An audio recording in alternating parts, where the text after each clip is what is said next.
friends, and welcome to episode 178 of The Rewind, a podcast dedicated to keeping its listeners on the cutting edge of the MMORPG Pantheon Rise of the Fallen. We're back, baby! I hope you all had a wonderful holiday and are ready for more weekly Pantheon hype as we start our 2025 on the backs of a very successful 2024. It was undoubtedly the best year in Pantheon history, which I realize is setting the bar pretty low, but it was honestly so awesome to see something Draq and I are very passionate about have great success. As always, if you like what we do here, we could use your help and keep the hype train going. We have a Patreon or become a member on YouTube if that's something you're interested in, or a simple like and subscribe to the channel helps more than you know. We have a goal of 14 new members this year, and we would love to list your name each week as part of the show, or even better, be a part of our top 5 each week. If you don't stay for that part of the show at the end, you are missing out, and this week's should be great. Lastly, this week, we take a look through the way back machine of Draq and I's long-standing history of 2 months ago, and we return to the guest question format.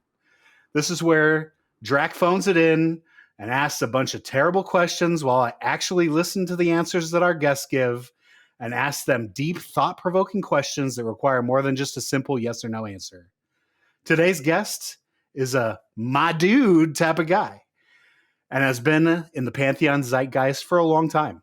Some of you may know him as Surfer Dave, maybe Prismatic Dave, or in the world of Pantheon, Yiladan.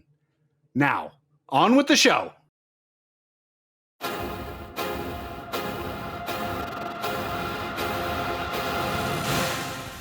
The party trudged along the forested trail, the distant lights of the town barely visible through the encroaching dusk. Ziplock's keen eyes scanned the shadows, his instincts tingling. "Something's not right," he muttered. Annoying Llama adjusted his stance, his bare feet whispering over the dirt. "Relax, Rogue. You're always on edge." Before Ziplox could retort, a volley of arrows whistled from the trees. Screech let out a guttural warning, his claws gripping his loot. "Ambush!" Bandits emerged, clad in piecemeal armor, their grins wicked. "Your coins or your lives," one growled.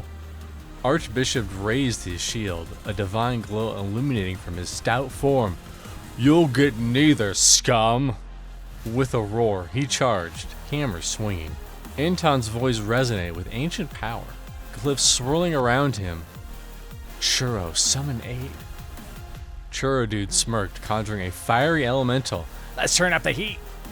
As chaos erupted, Screech struck a discordant chord, disorienting the attackers.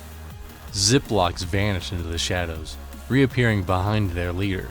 A quick strike ended their threats. Annoying Llama weaved through the fray, fists cracking against the skulls. The ambush dissolved into retreating cries. As silence returned, the party regrouped. "Told you something wasn't right," Ziplox quipped, earning a groan from Llama.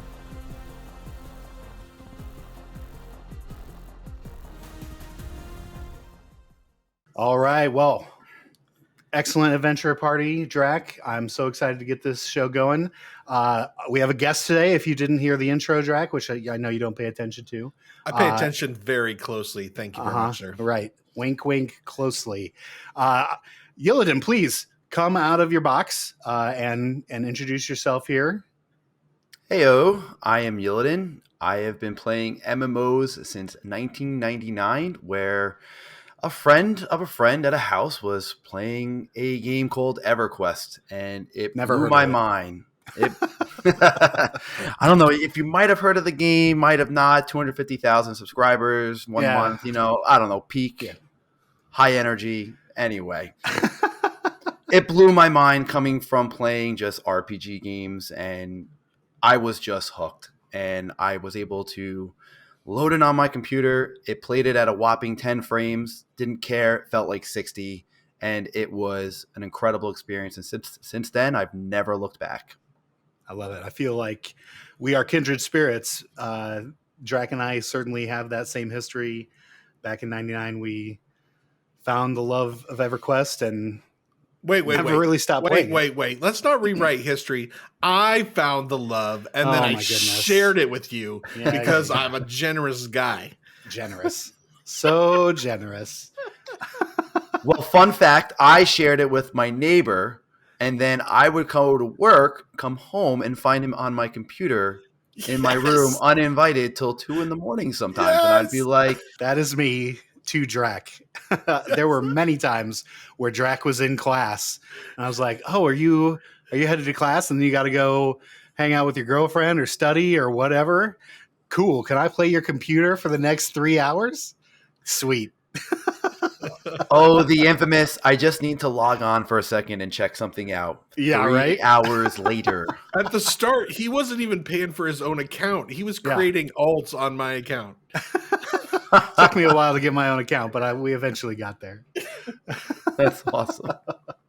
Well, Yilidan, if you've never seen this part of the show, this is where we're going to ask you some questions. By all means, go into it as in-depth as you want to. There is no wrong answer. You can answer it multiple times. There are going to be some, like I said in the intro, very thought-provoking questions that if you need a couple ways to answer it, by all means, go for it. Draq's questions are going to be very boring. Those are easy. Mine that we're going to start off with are going to be great, and you're really going to enjoy and get a lot of meaning out of it. But, then we'll see where we're at the end.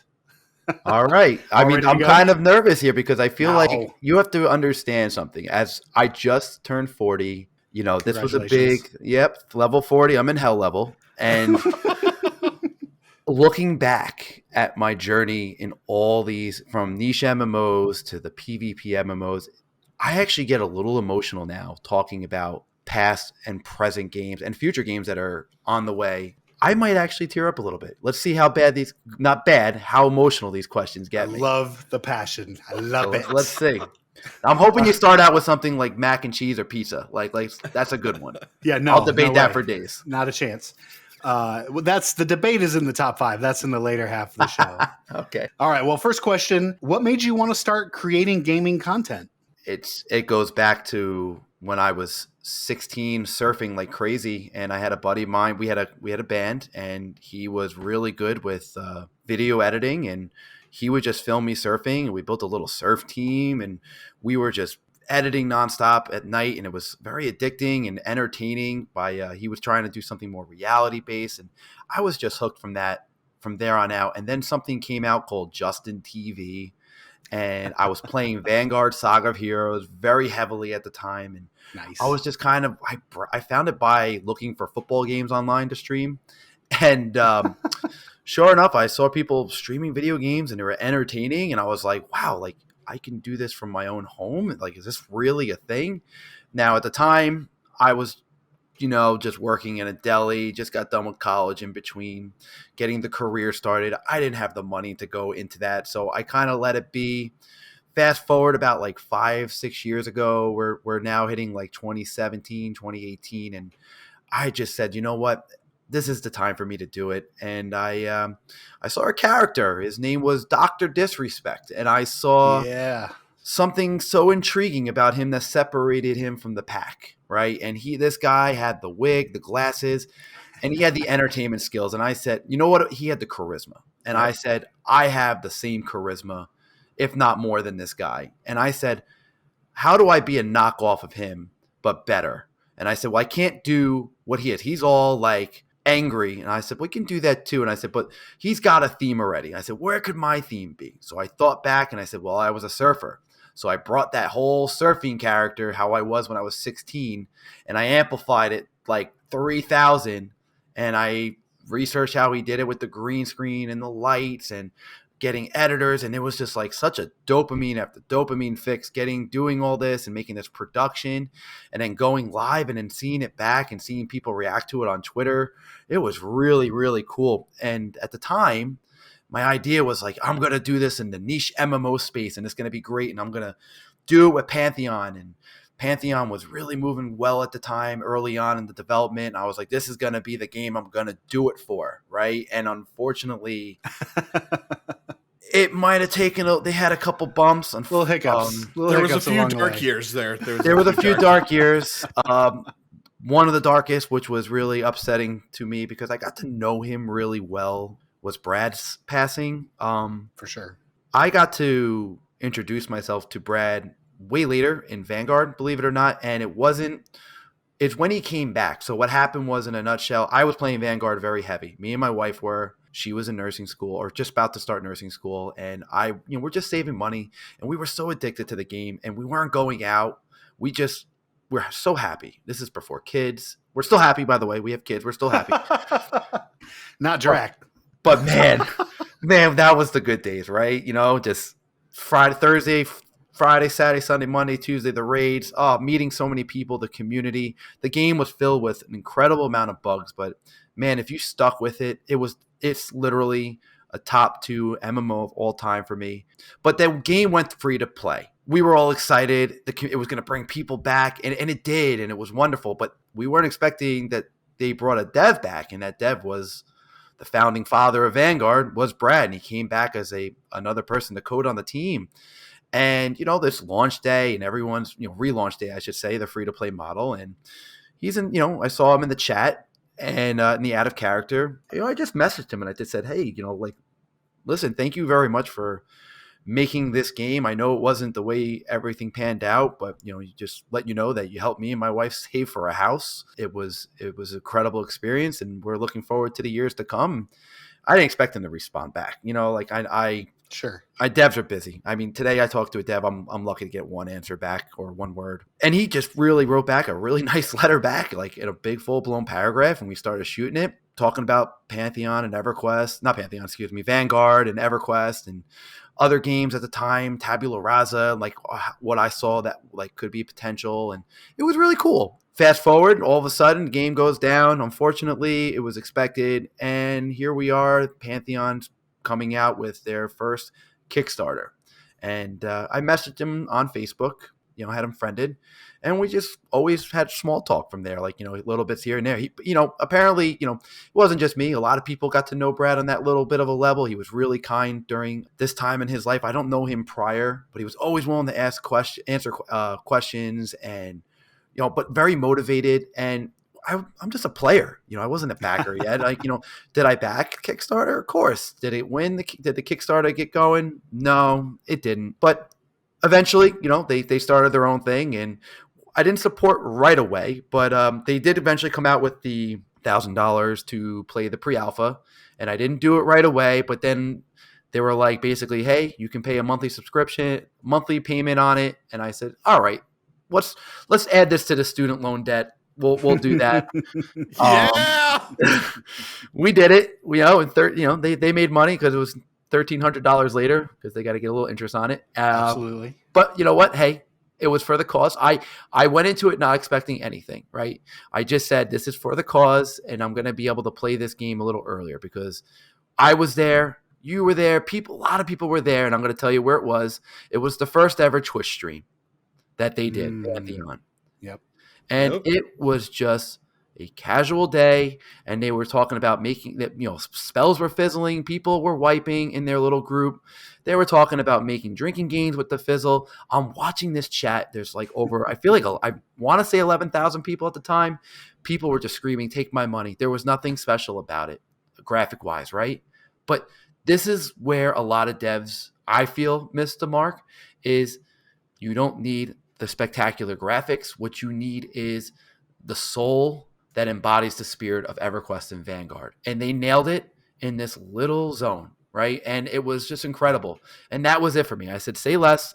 Here's my money. Good luck with the project.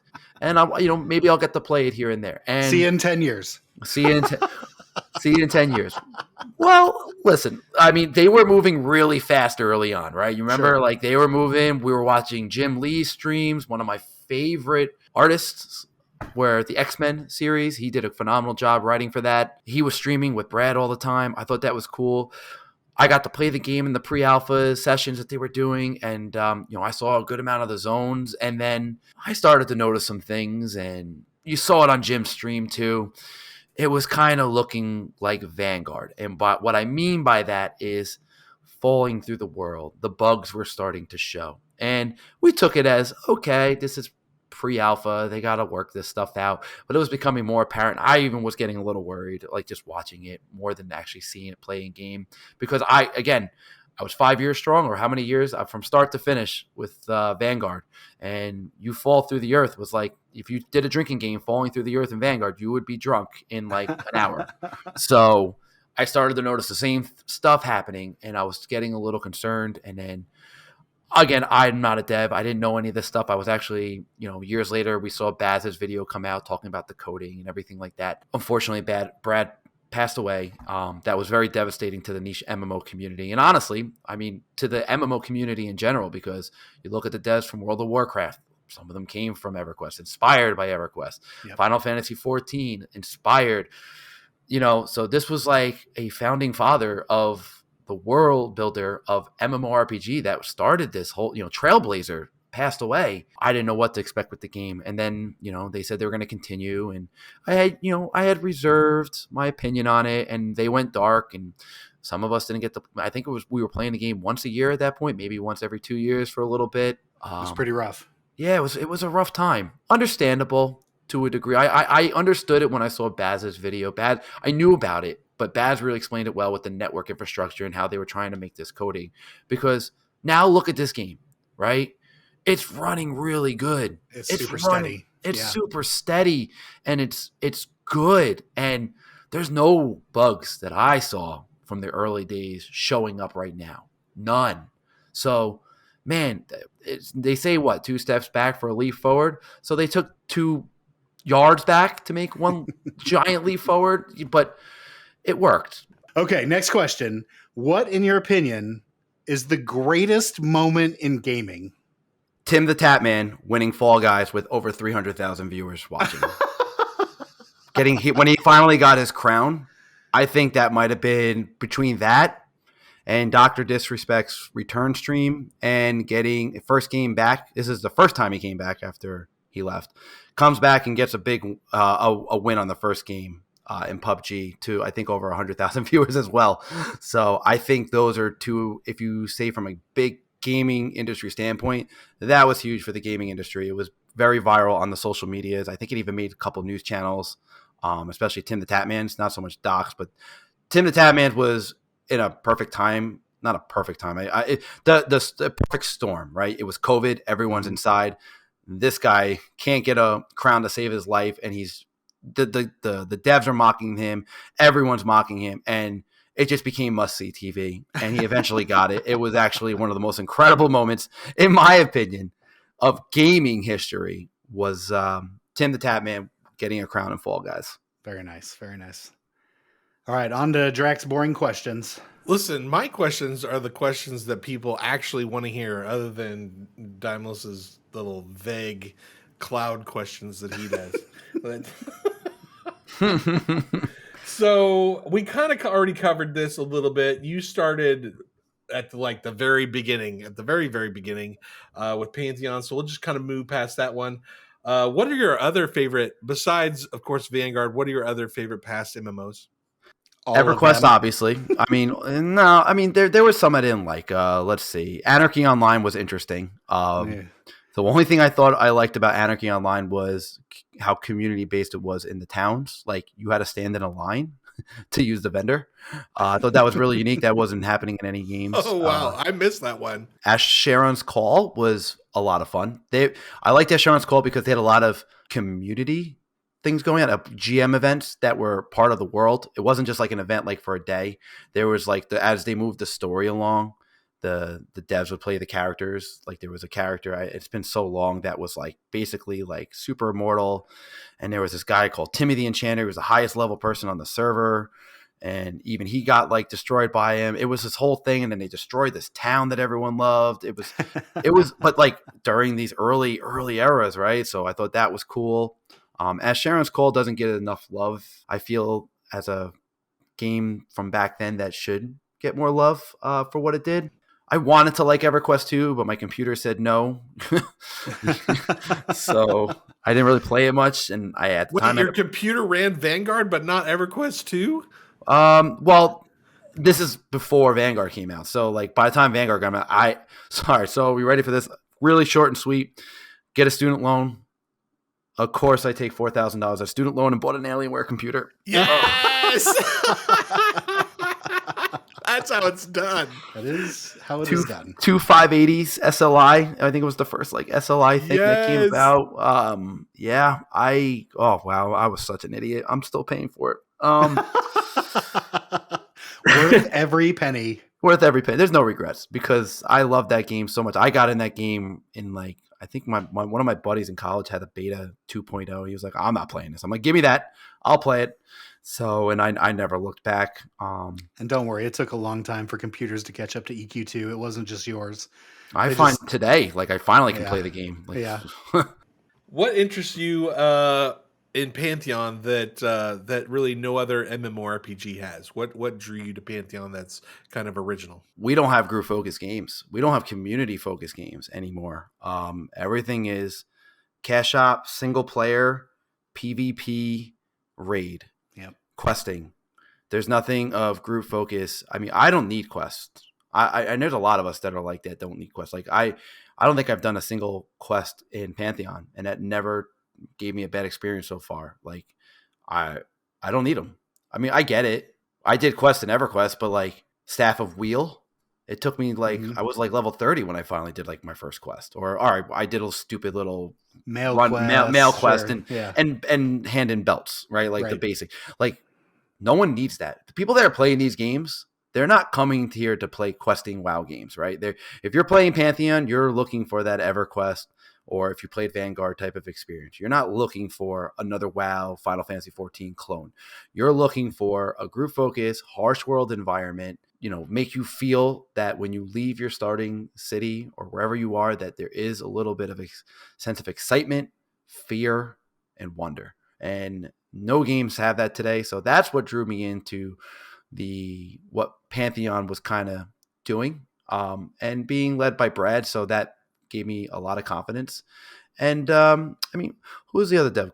Steve Clover is over there now. Mm-hmm. Having Steve on the team has also kind of like really given me a sense of positivity before they came out with the pre-alpha, or where we're at right now, the early access. So I'm excited. And that, though, to answer your question again, like that's pretty much it. Just like a sense of fear, wonder, adventure, excitement, group focus play.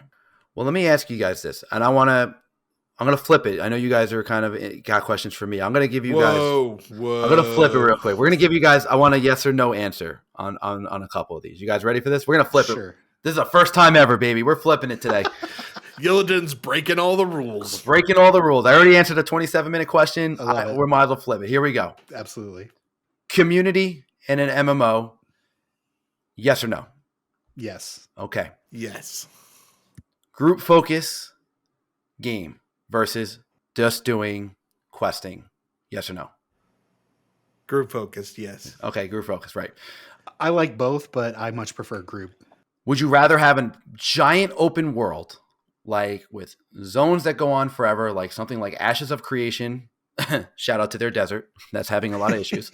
A game like Ashes where it's just big giant zones with no soul, or small zones that have group focus, community, minimal quest, and a harsh world. Which one are you taking, guys?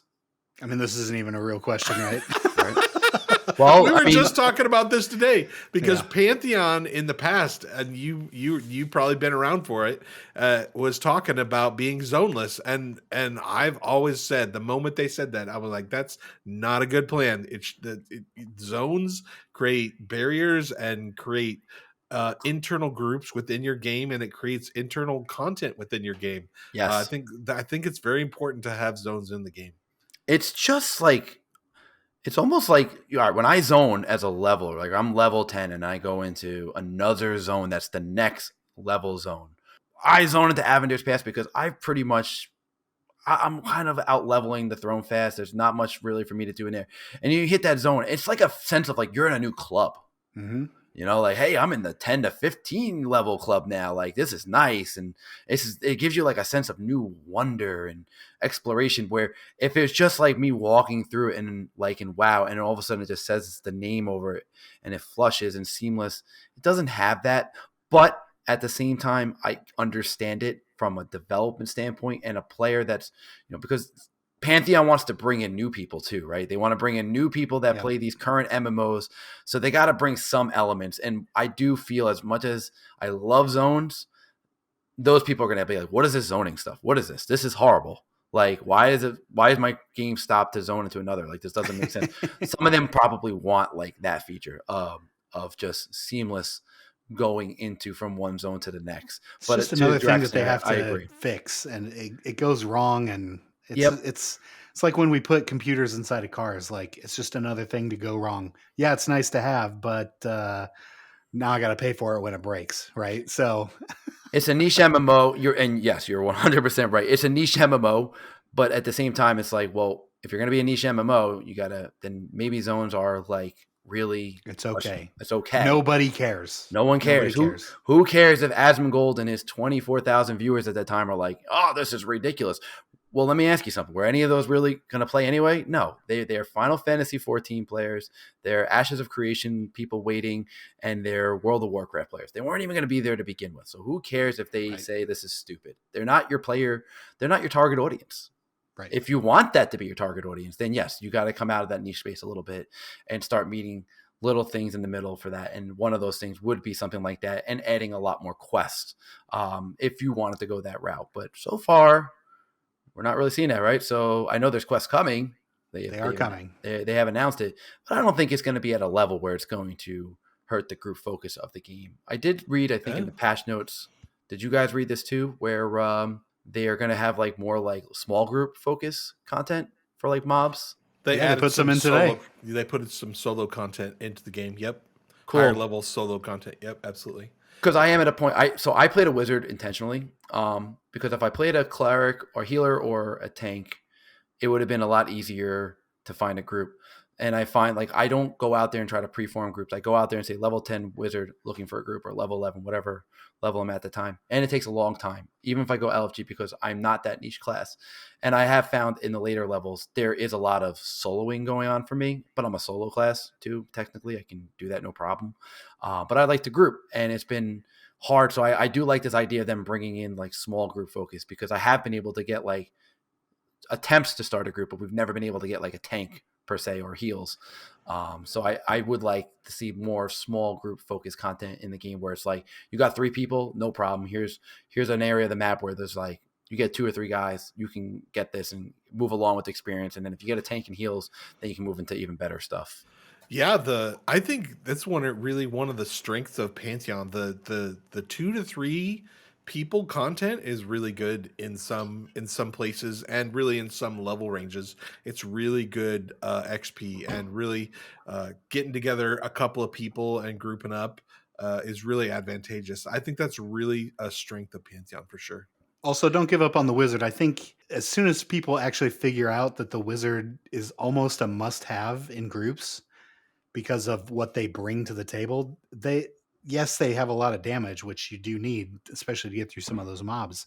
But like, they do have quite a bit of utility within the group to be able to interrupt things. I'm having a lot of fun. Oh, dude, me too. I'm blowing myself up left and right. It's incredible. I love it. I always say, like, in the healers, sometimes will be like, you got to stop doing that. I'm like, hey, risk, reward, baby. Let's go. We're pulling fast. Get those heals. Get those heals. Go. I have a macro. I have a macro saying I'm gonna blow myself up, and like healer beware. Like, it's in caps. You that's the assignment. Like, listen, you want to get EXP? You want me to get these mobs down? Get ready to heal me. That's awesome. I'm terrible. This is why I don't get groups, guys. This is that is part of it. Everybody's like, all the healers are like, nope, we can't have him. Yeah, can't have Yilidan's name is gone. I have to change my character name now. Who's Yiladan? All right. So we've blown through race class combo. Oh, no, we didn't get your race. Do you have a race picked out for launch? Is your race in the game? Oh, yeah. Well, it's elf, but like I am a big fan of high elves in every fantasy game, because I wish I could be as smart as a high elf, and I'm not. So I get to play the alter ego of a high elf, of something else. So I always play a high elf in a game. I hate playing humans, but for some reason, when I do play a monk, I can only play a human. I don't know if it's because of my martial art background, and I've always liked like the Shaolin Temple and the bald headed monk and the whole idea of that. Like, I always want to bring that into a video game standpoint. So that's the only class I will ever play a human. But if there's a high elf, I'm always a high elf. At the risk of going 28 minutes, what is your favorite MMORPG story? I mean, my favorite MMO story, it's a short and sweet one. Okay, so favorite MMO story, it comes from Evercraft Online. So pretty recently. Yeah, and I'll tell you why. And this is my prediction. Evercraft Online is, out of the 3 games, is going to be the most viral one out of all of them because it caters to my story and it's very short and sweet. It's the first that my son is a Fortnite player. It's the first MMO I was able to get him to play, and we had an absolute blast playing together. He got to feel the experiences, what we all felt when we were logging in 1999 into EverQuest. And that sense of like, this is a scary world. It was simple enough for a 10-year-old or 11-year-old at the time for him to learn and play. And we just had a blast. He loved it. He had his friends over. And they played it during, this is like this little weekend that they did. It was like over the summer, I think, or whenever it was. They did a whole weekend. They loved it. And none of these kids play MMOs. But what do they play? What do kids play today? Roblox, Minecraft, Fortnite. Minecraft. Right? Gross. Yeah, well, but Roblox, Minecraft, graphics are similar. Their tutorial was very simple for a 10, 11-year-old to pick up. It was right then and there that I said, oh my God, this is the game. And they're not even trying to do this. They don't even know this is going to happen. I've told their devs, I said, you're going to have the most viral game out of everyone because it's going to take one big streamer to go to this game one day and be like, this is so much fun.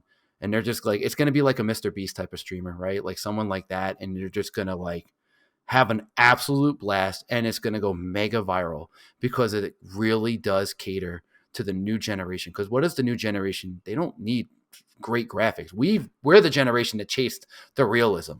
They're the generation that just chases the simplicity of a game. And it not only has that, it embodies the spirit of EverQuest. It's going to go mega viral because it's going to cater to the next generation of MMO players because it hits all the check boxes for someone like my son, my daughter, their friends in that age group. It's going to be a young demographic.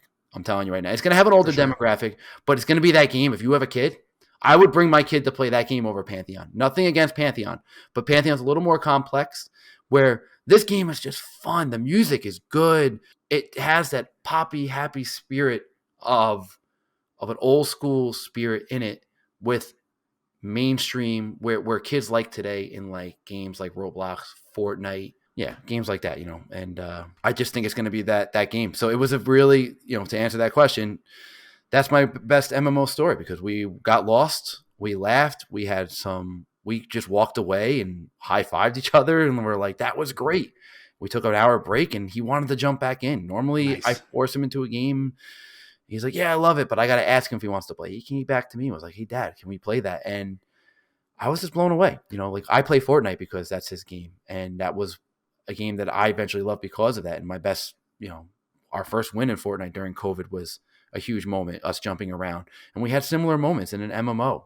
And it was Evercraft Online. So as a 40-year-old person, I have a ton of stories. But when you have kids, your best moments are with your kids. The moments prior, in my opinion, for me at least, are, yes, they're important, but they're not as important as like moments you can share with your kids. And that was very special for me. So it would be playing Evercraft with my son for the first time. Awesome. All right, let's go to one of my favorite questions. This might be my favorite question. If you were stuck on a desert island with one game for the rest of your life, no internet, what would it be? Well, it's definitely not an MMO at that point. It'd have to be a sport game. Nice. It'd have to be something like Madden, where you can just keep going, like a dynasty type of a game where there's just no ending. Because I'm 358 seasons. Yeah, like what else are you gonna do? I mean, like if you play, like if let's say I get a game like The Witcher 3, like if I'm stuck on an island, that's all I have, no internet. I'm gonna be done with that game, like everything you can do in like 6 months. And what am I gonna do? Just do it again over? At least with a sport, what do we watch every year? Sports, right? We can watch the same sport over and over and over till we die. So it would have to be something like Madden or like NBA 2K or something like that. It would have to be maybe a wrestling game, WWE, something like a sports game that has like a dynasty mode that just doesn't end. Love it. You're the first person to say a sports game, so I really appreciate that. Oh, no worries. I still love my sport games. I'm still incredibly competitive with everything I do. So absolutely. So is Draq. He's crazy. All right. This is more kind of a, we want you to use this as a platform to kind of promote yourself too. So these next couple questions, what is something that your community might not know about you? Oh man, I mean, I stream like I'm a bartender and I can just air out everything. So like, I think everyone knows everything about me at this point. I mean, I've been on and off streaming, rebooting streams, rebooting characters and of myself. I'm like that movie Multiplicity. Yeah. I'm like all 5 of those characters. I love that movie. I'm him. I'm them, I should say, all 5 of them. That they don't know about me. I love to meet up with people from the communities. I've always thought when you make a community, if you can meet up at like a con and like talk about MMOs or Fortnite or whatever video games, and it's like weird because you got to be careful with that now because absolutely, when I used to do, I mean, I would play Vanguard, find out people live close. Hey, let's meet up. We meet up in New York City, get dinner, have a great time. Nowadays, it's like, you can get called out for all different things with that. And it's like, so I would say at this point, like maybe if you have a community and just say like, hey, I'm going to be at Comic-Con in New York. If anyone wants to meet up, let me know, and if people do is, if someone's under the age of legal age, I would say bring your parent, or because you got to be careful with stuff like that. But, we've all played MMOs where like, I've heard the greatest stories of MMOs is like, a raid leader being like some 14-year-old kid that's like everyone thought that was like some 22-year-old because he just commanded the presence, and so like I guess in that respect is like meeting up with community as like a social event. I think it's pretty cool. So you can talk about the MMO and stuff like that, and putting faces to names that you play with. But again, in a way where it's the right way, right? So meeting up maybe in a group in a Comic-Con event or something like that, that'd be kind of cool.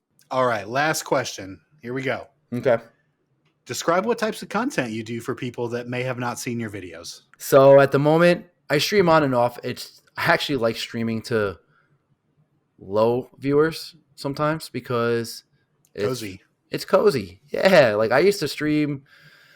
I mean, my Surfer Dave channel at sometimes would have like 200 viewers. It's a lot, and it's fine. I don't mind it. Like I love it. It's a high in its own respect. But I don't have a set schedule with my Yiladan channel. I just go live when I feel like it, and it is cozy. People coming in, people rating the channel. It's nice. People that remember me from previous games because I've been Yiladan in just about every game in the MMO space. So it's kind of cool that people remember me from like EverQuest or Vanguard or what was the game where you can be like 20 different classes? Rift, so like people remember me, Star Wars Galaxies, stuff like that. So that's been really cool to see. And when you stream in a game like, well, Pantheon's doing really well in the directory. But if I'm like streaming Pantheon like on a Saturday morning or Tuesday morning, there's not many people. So no, it's cool. I like that. But my main focus content is actually on Instagram. I do Twitter or X, but it's just more of a copy and paste what I move over from Instagram. Instagram really blew up for us. So it's at Yilidan GG. And if you like niche MMO content, like, we just pour some basic news if I really deem it worthy to report. Sometimes I don't report every single thing, but right now I've been pretty EverQuest heavy and Pantheon heavy because Pantheon has a game that's playable, and I get a lot of messages. I mean, a lot. I put a post out there or a story, And I get a lot of questions. What do you think of the game? Do you want to, like, is it worth the $34.99? Like, people are afraid, like, oh, I've heard so many bad things, and I have to explain to them and say, no, listen, it is different now, and it's a very everything we've talked about, right? Like everything we've talked about the game, it's fantastic right now. So I just kind of relay that message, and they always respond back saying thank you. It's enjoyable, or they say like, damn it, I can't find a group, and they get frustrated, but they don't quit. They just get mad they can't get a group, and so a lot of them re-roll or go to different servers or make a new class in Throne Fast. I told people this, stay in Throne Fast. I don't know if it's still that way. I haven't had much time to play, but Yiladan GG on Instagram is the best way to find me. I do stream on there from time to time, and just Yiladan on Twitch. This week in Visionary Realms News and Notes. All right. Well, it's been a couple of weeks, but welcome back, Draq. We got some news. Yes, I was on a little bit of a electronic hiatus, but I've taken the, I'm back. I've got my fix again. I'm back to a regulated heartbeat. I'm good to go here.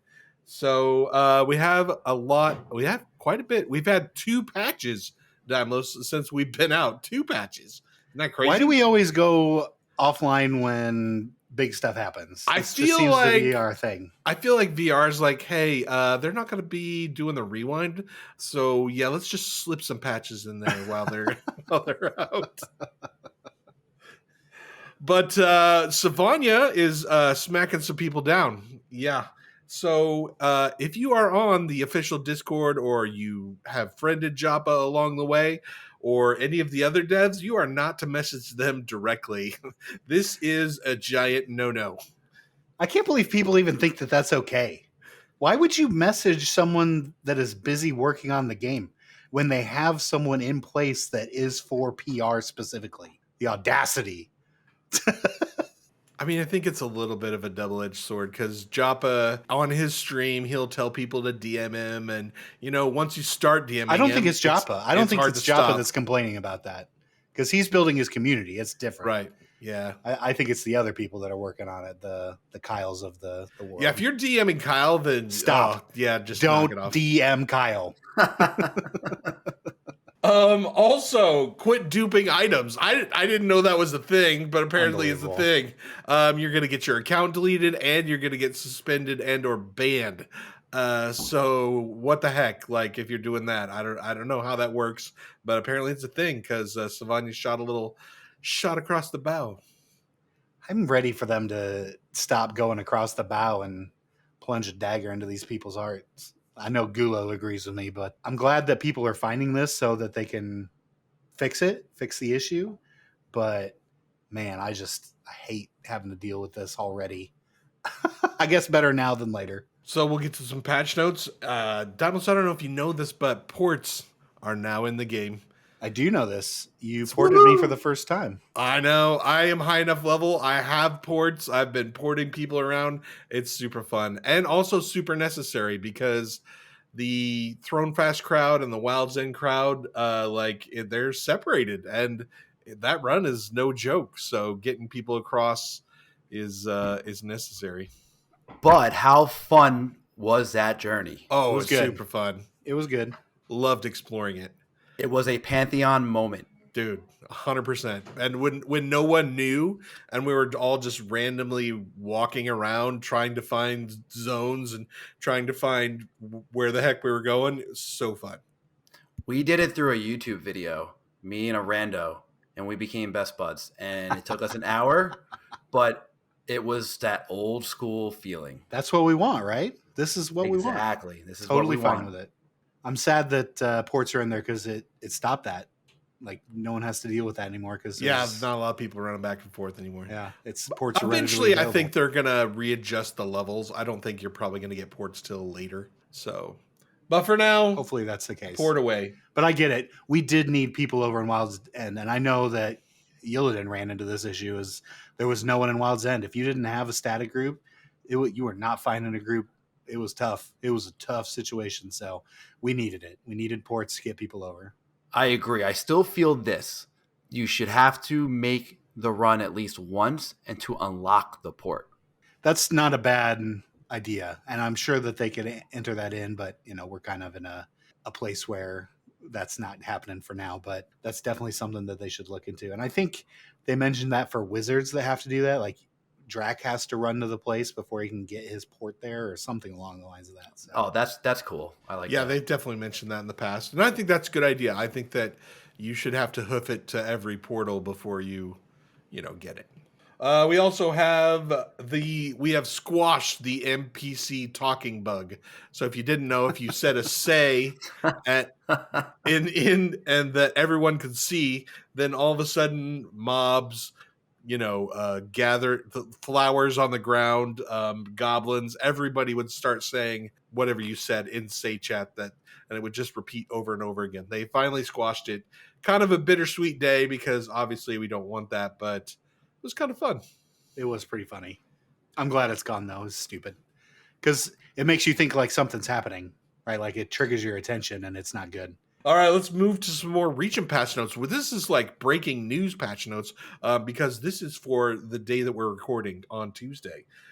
Today's patch notes fresh off the presses. Joppa has fixed or adjusted how much damage you do to lower level mobs. A big problem in Pantheon right now is that the best experience is killing the highest level mob that you can possibly damage. So reds, oranges, dark oranges, those are the best ones.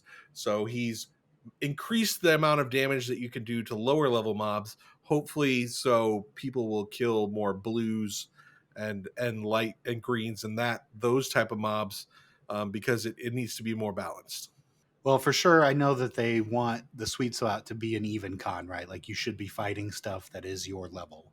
And you shouldn't have to go find a red to get the best experience. It should be the rate of killing, the amount of XP that you get, that an even con should be what you are looking for. And I think last night when we streamed in Halnir, I think we found that. We were fighting yellows and even cons and a couple blues in there as well. It was smoking experience. We had a couple oranges in there, but nothing too terrible. It was just once in a while, but we had great experience down there last night. It was good stuff. Yeah, it was real good. Oh, they fixed the manor ledge for all you cheaters. You can no longer just run straight off the manor ledge to clear aggro in the manor. You will now fall to your death, and as you should, you cheaters. Dymlos, have you ever used the ledge trick to survive manor? No, I didn't. We always are on the other side, so that's true. It's not a big deal for us. What about you, Yiladan?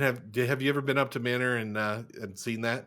I have not. It's a good time. That's a dense place that certainly can hold probably about 3 groups.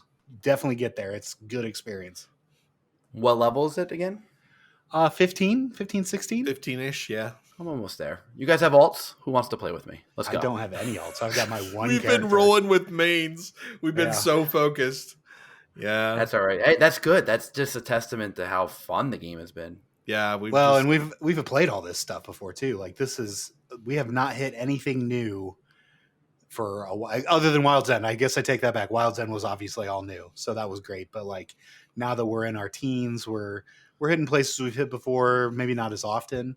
I'm excited to get back to Hangor and see what they've done. Yeah, that's going to be awesome. Yeah, they just re-itemized it. That was part of the patch notes today. So all the Hangor mobs got level appropriate gear, so they're not dropping crap anymore. And the named mobs got special gear. So now is the time to hit Hangor.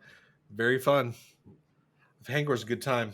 Got hit 20 though, right? Like, isn't that 20 plus? It's more like 22 to 24 to hit the edges. So yeah, we're not quite there yet. But we'll get there.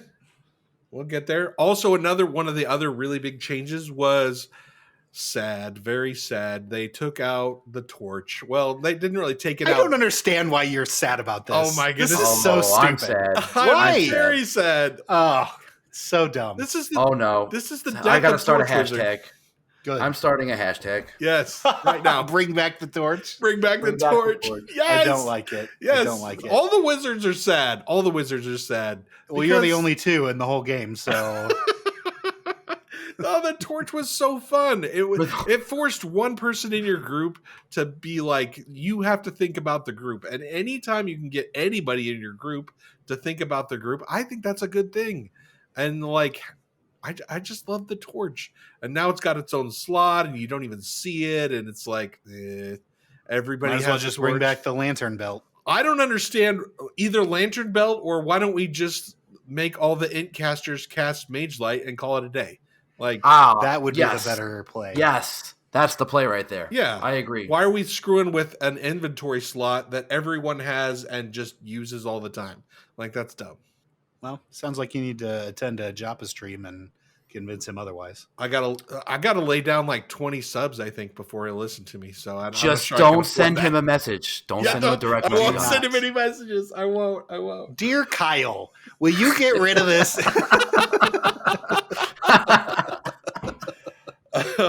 Last but not least, Yilidan touched on it a little bit earlier, but I have the actual number. The actual number is 6509. That is the highest concurrent streamers on Twitch for Pantheon Rise of the Fallen. Oh, that's awesome. So on Steam? On Steam. That's only Steam. And that's not even us. That's a clap. I agree. That's a clap. It's probably not picking up our claps, but that's okay. We'll get some audience automatic... know that we clapped. Yeah, no, I'll get some through the magic of the internet. I will get some claps in there. There we go. Perfect. No, this is golf, great. Golf claps. I'm golf so claps. glad that it's still building. Like that the success is still continuing on, and even if it's just 10 new people a day, 10 new people a day for the next month would be amazing. And like Yiladan was saying, just building that portfolio so that they can sell, hey, we got 10,000 people playing this game, and it's got 6 zones that aren't done with a bunch of bugs. Not even all our races and classes are in. This is only good, and I hope it continues. The key for them in this situation is they have to promote. They got to be hitting all their socials hard, which I have seen them been doing, it's great. I would just like to see a little bit more content enhancement, meaning not just like a quick clip from a Joppa stream answering a question. I'd like to see some quick 1 minute like trailers of like showing the new content or some new areas or new things going out there. I think that will help tremendously, especially in the Facebook market. Seems like Facebook is really bringing in a lot of interest again to Pantheon. The more they can keep pushing that out, the better it's going to help them, because eventually if you don't push it, people are going to start to forget it.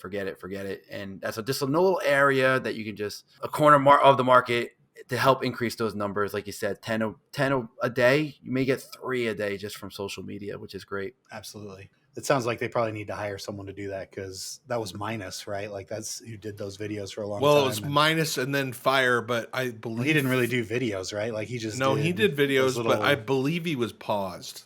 So that was part of some of the devs that they paused. I don't know. I'm not sure about that, but that's what I heard. Yeah, Minus was really gifted with that. Minus is helped the baller with the video editing.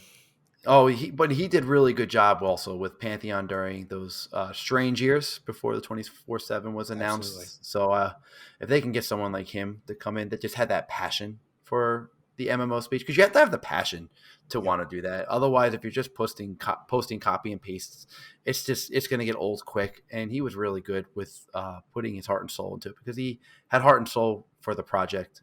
So I hope they eventually hire someone to do that. And if they have someone doing that, kudos to them. Just don't stop. It's not a sprint. It's a marathon. Just keep posting. That's the first time someone said Minus had a soul. Hey, Joppa, you get me so excited about classes and abilities. When you say you're someone, I'll come and friends for me. Hey, Joppa, I hoped your words were pure gold. My broken heart is my fault, so now I carry around an extra shaker of salt. Hey, Joppa. All right, here we go. Joppa Says 14 and a half hours of Joppa streaming this week. Joppa overtime, baby. My eyes are bleeding from watching Joppa streams. That's what you get for taking a week off. I mean, I can't even keep up with this. It's my whole life. But we got a lot of stuff to discuss. I created a whole list of stuff to talk about, and then I realized this is way too much stuff. So I had to go back and cut stuff that was interesting. So this is just the juiciest morsels that are left on the bone. Here we go. Joppa does not like multiboxing. It's allowed right now, and there's nothing that VR is against it for now. But quote, your day is coming. Also, possibly there may be multi-box servers, which is kind of every dev's solution to multi-boxing that no multi-boxer actually wants to do, because the advantage of multi-boxing is you get to be ahead of the people that single box. That's why they do it. It's gonna be a tough one to solve that one. I'm not a fan. I actually have played with people that have multi-boxed in Pantheon. Nothing against them. It's the way they want to play. It's how they want to spend their money at the same time too. But from a person that doesn't multi-box, I'm not a fan of doing it myself. It kind of takes away from. It just takes away from the experience and the aura of why we play these games. Yep. I'll never do it again. I did it in EQ. I'll never do it again. That ruined it. Yeah, it just ruins the whole. Even when you're not multi-boxing and you have someone in your group that is, it's, I get it. I totally understand. And again, that's your money. You spend it how you want. And if it's not a broken rule, that's great. But if you're asking my opinion, from my standpoint, it just ruins it, like that whole immersive thing, because you're there for community, play with other people. And if you're playing with someone that's got 2 or 3 accounts going, you're taking up space that could be potential to make friends. Yeah, I have a video. Maybe I'll go dig it out. But I interviewed a guy. I can't even remember his name right now. He multi-boxed 28 EverQuest accounts. He was doing raids all by himself. I think it was more than that. I think it was like 40 some. Was it? I don't even remember. It was an ungodly amount. It was a full EQ raid. It was a full EQ raid. Yeah. That's cool. Like, if that's on a multi-box server, like, I would watch that. Yeah, it's just his own private server. Yeah, he had his own server that he was just playing on. That's awesome. I support that 100%. Own if server. That's something you want to do on your own time, by all means, but don't, just like you said, don't ruin my immersion. My immersion! Yeah, multi-boxing is going to be an interesting thing to tackle, and there's a lot of people that are very passionate about multi-boxing. So it's going to be interesting to see how VR tackles it. Another thing that was super controversial is that Joppa says that he's going to try to not wipe, not one time, until release. I love it. This is a way. I love it. He said it, and then he like double, triple, quadruple, quintuple down on it. It's like we're not wiping, and awesome. And I think it's great to say, but on the inside, I'm cringing a little bit, because if you've been around as long as we have, that hasn't been the trajectory that VR's been on. Get ready for your wipes, people. They're coming. I don't care what Joppa says. I love that he's passionate about not wiping, and that he wants to tell people not to wipe, and that their time is not going to be wasted. But it's different. There's no chance. It's different now. I think it's. I'll say that he sticks to it, and I'll tell you why. Because this is we're in a different element now, right? We got people coming in for $34.99, maybe haven't been following the game, maybe heard it from word of mouth from a big streamer randomly playing it. They're not as dedicated and religious to like us, right? We've been following this from day one. So if they wiped us, we would be pissed, but we would just be like, all right, whatever, we'll just re-roll it again. Where they'll just be like, oh, well, that sucks, I'm out of here. Like, if you want to keep those numbers positive, you're not wiping. There's no way. I can't see them doing that. So that quadruple down on him, I actually will say that he will stick to that. But I hope he does. Wrong. I hope he does. I don't want to lose my progress. I don't want to either. And I'm only level like 11. Yeah, it's hard. The game takes a long time. I don't want to lose that. We did that in pre-alpha. Like, we did it 100 times over and did Manor 100 times and killed the spiders 100 times. I don't want to do that again. I wouldn't mind going through Wild's End again. That was a lot of fun. But if anything, maybe once. You want it? Let's take a friendly bet. How many times do you think they wipe Draq? Oh, I got to go with 2. Before 1.0? Yep. 4 times. Wow. All right, I'm going to be that guy. I'm going to say 0. And if they do one wipe, you guys got to call me out. You got to make fun of me. Okay, we'll do. Fine. Happy to do that. After the first wipe, we'll bring you back up. All right, deal. Oh, Joppa talked a little bit about ports because people were asking him about ports, and he says that wizards will find ports in different ways. There's going to be quests. Sometimes you're going to visit portals and get him. Sometimes you're just going to have to explore and find people that give you ports. There's going to be tons of different ways to get the different portals that are around the world. And druid ports and wizard ports, like EverQuest, are going to be in different zones and different places. So sometimes you're going to want a druid and sometimes you're going to want a wizard. So I think all of this is really good stuff. And as a wizard, as a porter, and one of the things I love about the wizard class, I'm really excited about this. Me too. Yeah, good. I'm a tank. Whatever, Dymlos.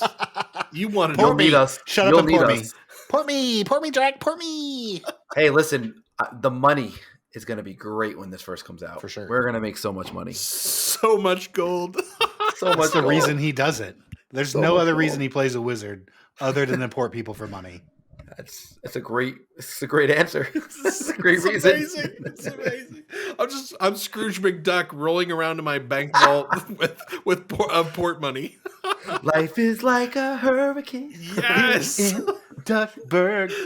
I love that intro. Also, Joppa has declared 2025 the year of perception. Dun, dun, dun.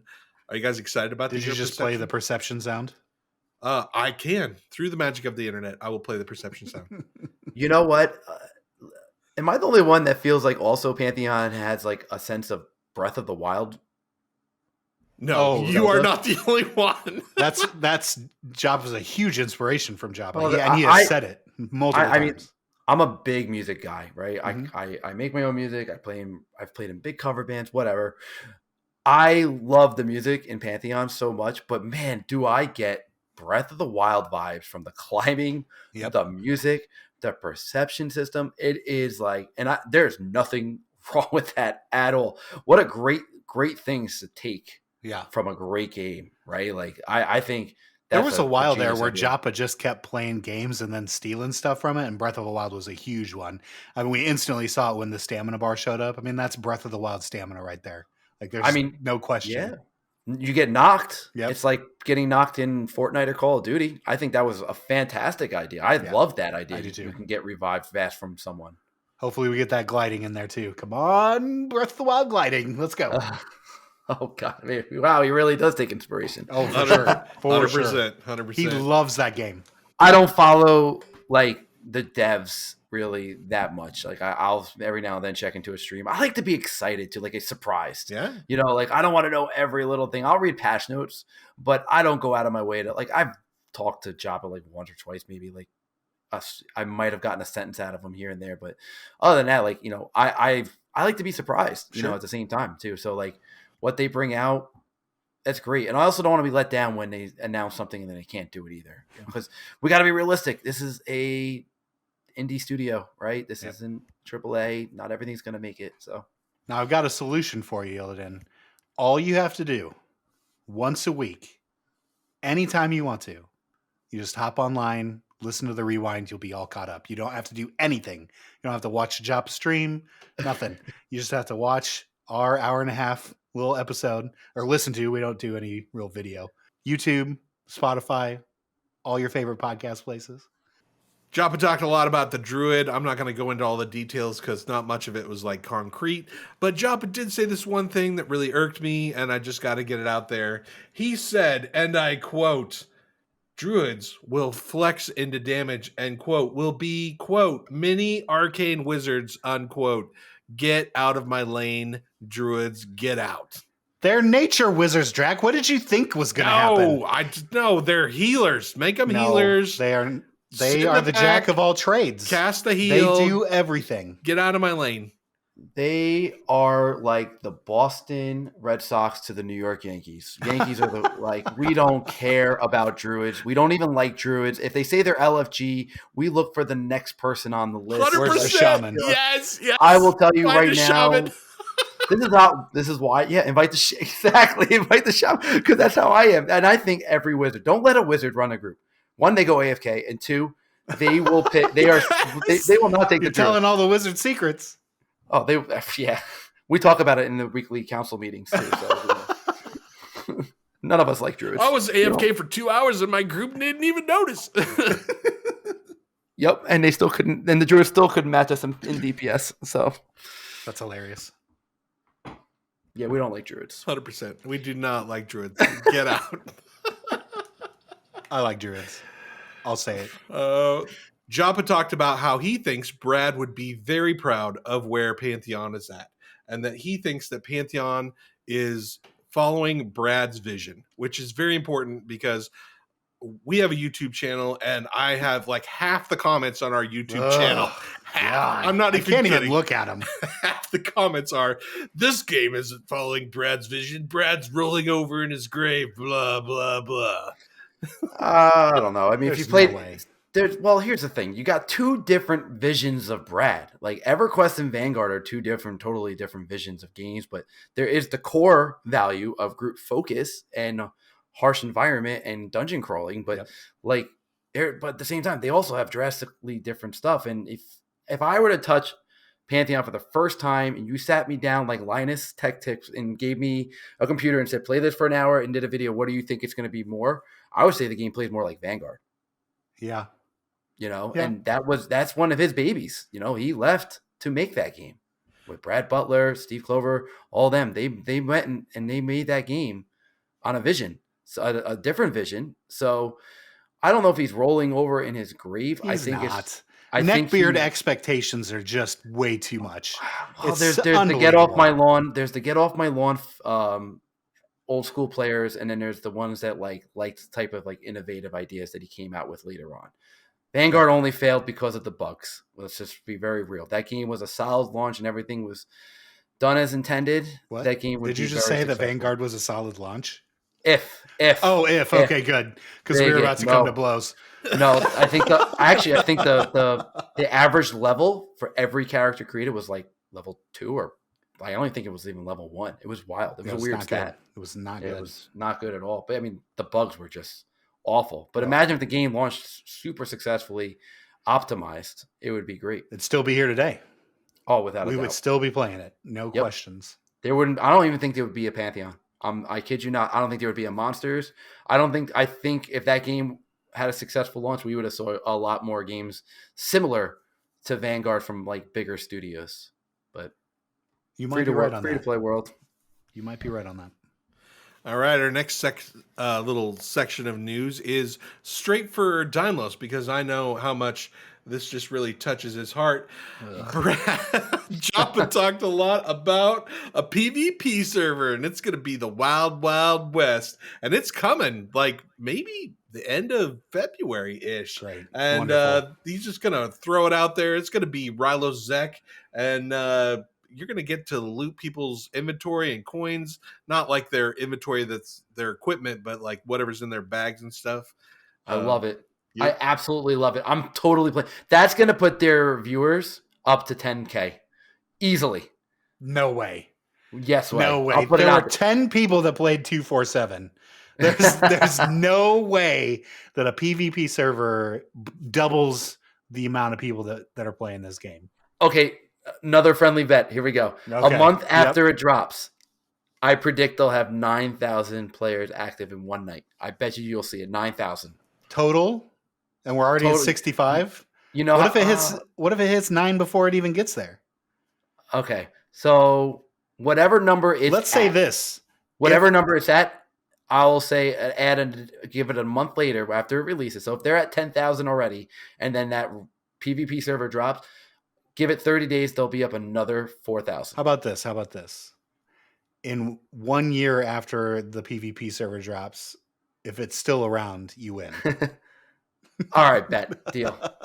And then if it's not, then I come back on here again. Yep, and just we'll lick my berate you. wounds. Absolutely. Somehow Yilidan is on for like 5 more episodes after this one. I'm fine with that. Yiladan's a great guest. This is good.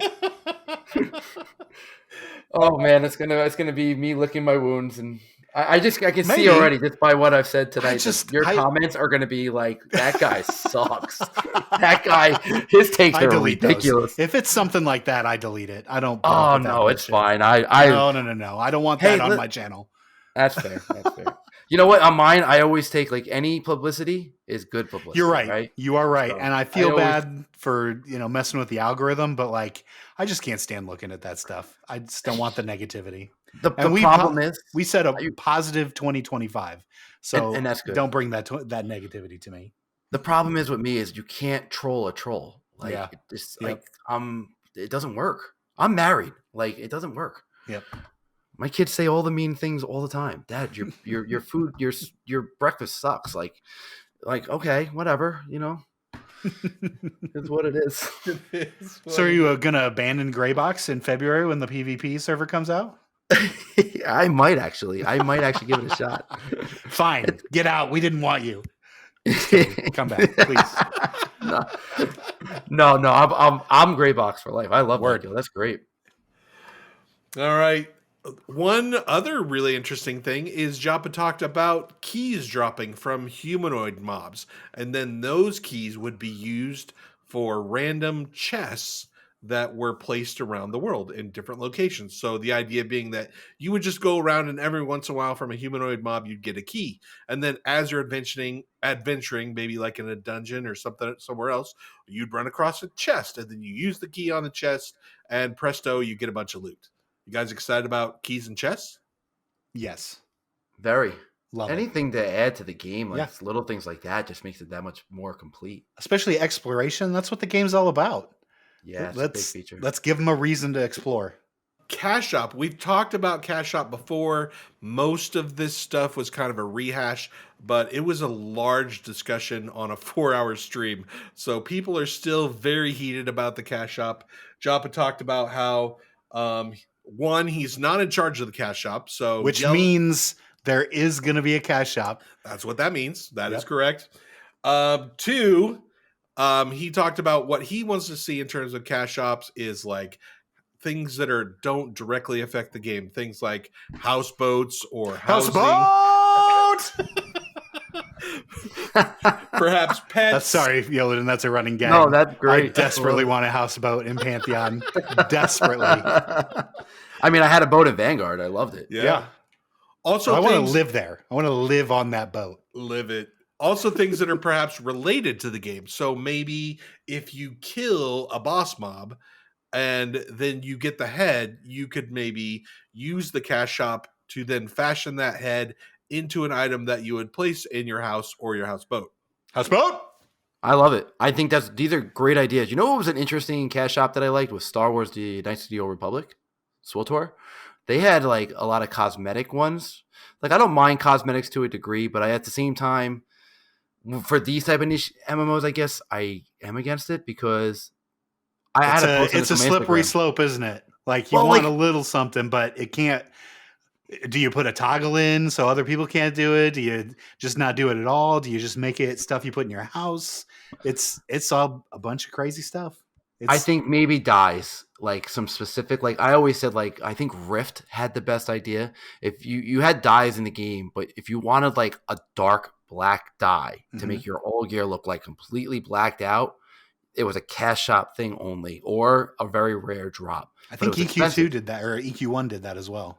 Yeah, like I like stuff like that. But if it's like gear that you can have, like for example, if you get raid gear, but you can get it like EQ2, you can get the raid gear at level 1, but without the stats, you just get the cosmetic. I hate that. It takes away from you looking at that character and be like, oh, he killed so-and-so. He's a raider. He's got that gear. Like he stands out, or he camped that place for forever for that robe.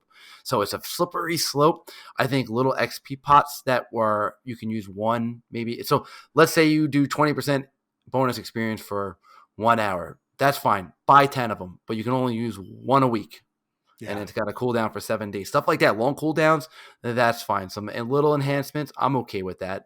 I think certain dyes, like all jet black or like like what is a popular, like turquoise or magenta, purple. Like those are like maybe like those dyes would be some good cash items, shop stuff. I mean, I'm telling you from me that like if I was going to spend, I would buy that. Yeah. Dark Age of Camelot did that. Yeah, they did. We've had some good ideas from listeners in the past too. Some of the listeners on some of our past shows have suggested that maybe you get a raid drop off a dragon, right? So you already have the drop. It already has a distinct and amazing look, but maybe through the cash shop you can alter the look of your raid drop gear. And so like maybe you want your raid drop gear to be pink instead of red, right? So you can pay a couple bucks and you change it to pink. Not you don't change the look of the armor, but just the hue of the armor. Yeah, Right. I like that a lot, or an animation around it a little bit, like a lightning effect or something like that. Like, no, I don't like that. Actually, I like what you just said is that's great. That's a great idea. Like, imagine getting like as a wizard, like this nice long, really like gnarly looking staff, and you can change it to like I'm in all like black gear. I want to change it to like a black staff too, right? And like that would be sick versus just like a wooden staff or something. Like, I think that Yep. would be really dope. Yeah. Yep. I like that idea a lot. I would pay for that. I would be I think like, a I'm lot of one of those people would. guys.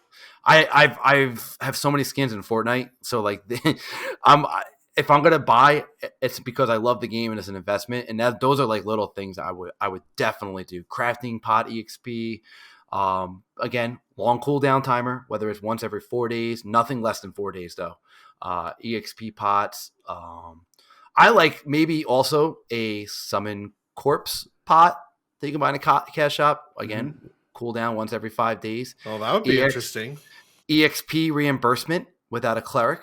Maybe one that you can buy as many as you want, but you can only use it once every 7 days. So if I die after just hitting a level, and I'm like, you know what, I bought that. Like, I'll buy that. Screw it. It's $14. I'm high level. I'll just use it, and then I'm good for a week. I can't use it. So as long as there's long cooldowns, I'm okay with these things, these items in the game. But if it's something I can just buy and it's going to come down to me, like if I'm Elon Musk and just have the unlimited wallet and I can just have all this on demand, then that's just killing the game. But I'm okay with that as a once in a while, once every 4 days, once every 7, whatever the cooldown determination is. Interesting. You're the first person that's brought it up in that way, where that I've heard, where it's like, yeah, the XP and the different services are okay. You just have to make it a longer cooldown. That's an interesting idea. What do you think of this? And this could be a very controversial one. Is when you kill a name, right? Sometimes there's a cooldown timer till you can kill them again. They had that in Vanguard a little, I think, at the end, and they have it in WoW. What if you can buy a pot that for one time you can go and kill them again? I think that might be a bridge too far for me. That would be a bridge too far. I think that's Cool down, too far. Yeah, cool down once every 30 days, something like that. Like, no? Okay. Gulo is literally like hacking somewhere. Like he can't even handle himself right now. Poor Gulo. Just plug your ears, Gulo. I knew that was going to be a stretch. I was actually curious to see if there was that. Either that was only going to go one way or the other. There was no in between. There was no in between. It's a good thought. I mean, we need to brainstorm because they need to make money. If they don't make money, this game is done. So it is what it is. Gulo's going to have to get over the cash shop because it's coming. I'd be down for a wizard pet. There you go. Like a little pet that doesn't do anything. Like something that just kind of follows me. A little dragon. That would be kind of cool. They've talked about pets, specifically in the house or the houseboat, not necessarily houseboat. Yep. Houseboat. I like that. I think having like as a companion that doesn't do anything except follow you would be kind of cool. Something small, something maybe that sits on your shoulder as a wizard. That would be dope. Oh, dude, if it would sit on your shoulder, that'd be money. Yeah, like I think all Drax money is gone. Sorry, kids. Sorry, Drax 100 children. I got a parrot on my shoulder. Get out. It's true. All right, last but not least, Joppa kind of confirmed information that we were kind of guessing at, but we really didn't know, or at least I didn't know. Maybe other people knew it. But he confirmed that there are only 10 actual people working on the game right now. Now, that's not counting like Chris Rowan, who's the CEO, and like all the people that are in like HR and like PR type positions or support positions, QA, stuff like that. These are actual people that are working on the game. Designers, programmers, and developers. And there is only 10 of them. So again, super small team. Infrastructure is done. That just tells you that they had to make cuts, but it also is confidence that, and it's showing, because look how fast they're pushing stuff and fixing bugs, that it can be done with 10. The infrastructure is there now for them. So them staying at more of a skeleton crew, as long as everyone stays motivated, it's honestly, it's working. Yeah. So I've said it for a while now. If you can't make the game, you got to go. We can only hire people that make game. And they're doing it. Like, you know, their progress is just. They're doing good. I'm very proud of them. It makes me wonder if they're using AI to its max ability at this point, because Maybe. how, Maybe. you know, like that's the only thing I can think of is AI must be doing wonders for them on the back end to only have to do 10. You know, we've seen games, people have made games just using AI and they look great. So I wonder if they're utilizing AI more than, I don't think they've ever announced it, but I have to think they're using AI at this point. There's no way around it. Pantheon, GPT, let's go. That's where all the quests are coming from. AI. There you go. You never know. Listen, AI comes out with some good stuff and some other stuff are wonky, but that's where you have one person to filter all that. So I'm sure they have someone, if they are using AI, that's a specialist with that. So, and I'm not against it. As long as they can filter it and weed out the stuff that doesn't work and put their spin on it, it's obviously working right now. If they're using it, they've said they're not using AI. Okay. Yeah, they've come out and said they're not. Yeah, but if you're gonna say you use it, then it kind of. If I'm a company, I'm using AI. I'm not telling you I'm using AI. I mean, that's 100% true. Like I'd lie through my teeth, 100%. No, I'm a private company. AI. I'm not publicly traded. You don't need to know. Yeah, no, we're not using that. Did I stutter? Oh, man. I said, it's time for another community spotlight, Holmes. Oh, yeah. It's your boy Benonai. Get back to the basics in the new year. First up, Shalizam needs your help. Shalizam is a map hub being created by Cesium from the EU guild Petrichor. You got that right. More and more players are being introduced to Shalizam.info as a real-time resource for maneuvering around the world of Terminus. Not only great maps, Shalizam has NPC info, mob info, item info, and quest info. Get that quest. The biggest issue currently is all the changes to dropped items. Get that blink. Go to Shalizam.info, click on the Discord link at the bottom of the page, and join their server. From there, you can post pics of items that drop from mobs or are looted from chests, so they can keep the items updated. And if we treat them well, they are trying to get the maps of the rest of the released King's Reach up on their map section in the next few weeks. Groovy, help baby. them help us. Help them help us. Now y'all know I love me some lore. Give it to me, baby. So when someone named Errant Lorefinder posts a video on Pantheon, I'm obviously gonna watch it. Ooh, you know that's right. Lorefinder posted his maiden voyage into Pantheon content creation by talking through his safe run from Wild's End Thronefest. It's a path that takes advantage of the wide open borders between zones, climbing and running through the interconnected mountain range on the borders of Wild's End and Eastern Plains, and the range between Eastern Plains and AVP. If you have not tried going through Eastern Plains directly into AVP, you need to watch this video. Watch it. There are now several videos out on the run between the starting towns of Sorhirith and Avelia, but this is the first I have seen taking this route, and he did it with a level 1 character. I highly recommend it. Mm-hmm. And to wrap up, Shut your mouth. I want to give some shout outs to some content creators putting in work. Make that cheddar. Arthax, who has already put out guides on classes, has now released a new guide on fast leveling. It's short and sweet, and I recommend it to everybody. That's what she said. Local Drow Enthusiast is running an ongoing series for the Necro. Jadion with an Enchanter's Guide. And Diablo has a guide on soloing with the Rogue class. Oh, yeah. And I don't want to leave out Jadion's video on using macros. It is a must for players taking a step from noob to group mate. Got that Riz, baby. Outside our Discord community, everyone is getting in on Pantheon hype, with Lazy Peon doing an intro, Splattercat Gaming doing an intro, Hexnotic has been crushing it with streams and guides, Coke Carnage's EA stream, and many more videos released within the last 2 weeks with plus 5K views. Ooh, show. Just this list constitute over 250,000 views on single vids by the ones just mentioned directly. Check it out. So a big shout out to these and so many more who have assisted the community with guides and assisted the newcomers with reviews of the games. Warts and all. Ain't got no warts. Please go watch. Give them a thumbs up, subscribe, and leave some comments when streamers with less info than you get something wrong. For A real. kind correction really helps everyone out. Holla. And it shows how smart you think you are. Oh, yeah. Peace out. I'm out. 5, Draq, I'm so disappointed in you.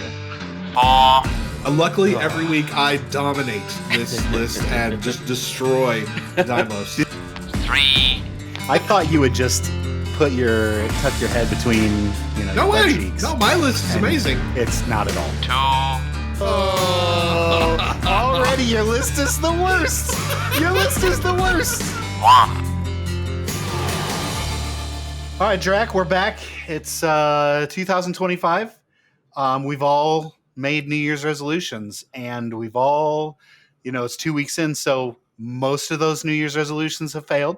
So this week's top 5 is going to be top 5 failed New Year's resolutions. Hopefully, you didn't put on your New Year's resolution that you were going to win any top 5s for this year because you're going down in week 1. So, Well, I don't think you've understood this category.